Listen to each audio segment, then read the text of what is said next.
આજથી 2 દિવસ પહેલા એટલે કે મંગળવારના રોજ બેડી ગામ મુકામે ચામુંડા દાળ પકવાન નામના અમારા વેપારી વિપુલભાઈ રાણાભાઈ વડેચા, જેઓ ચામુંડા દાળ પકવાન નામનો ત્યાં ધંધો કરે છે અને ત્યાં ખૂબ સારું એવું એમનું નામ હોય અને એમનો ધંધામાં ફૂલ ગરાગી રહેતી હોય. ટ્રાફિકના હિસાબે અજાણ્યા શખ્સો, મને તો નામ ખ્યાલ નથી કોણ આવ્યું હતું, એ લોકો દ્વારા કે ભાઈ મને દાળ પકવાન આપી દો. એટલે આમને વિપુલભાઈ દ્વારા કહેવામાં આવ્યું કે ભાઈ 20-25 મિનિટ જેટલો સમય લાગશે, પણ જે આરોપી છે તેનું કહેવાનું એમ થયું ભાઈ વચ્ચેથી અમને આપી દો.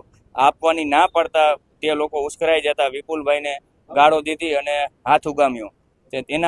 એના પછી એમને કોઈ બીજા વ્યક્તિને ફોન કરી બોલાવ્યો અને અજાણ્યા 4 થી 5 લોકોને લઈ ગાડી એમાં આવેલ અને સીધા વેપારી વિપુલભાઈ રાણાભાઈ વડેચા ઉપર ધોકા અને પાઇપથી હુમલો કરેલ.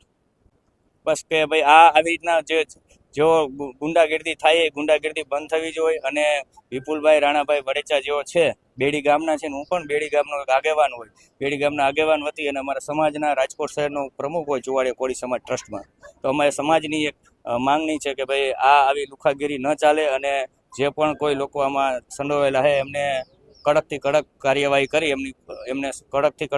કરી એમને સજા આપવામાં આવે.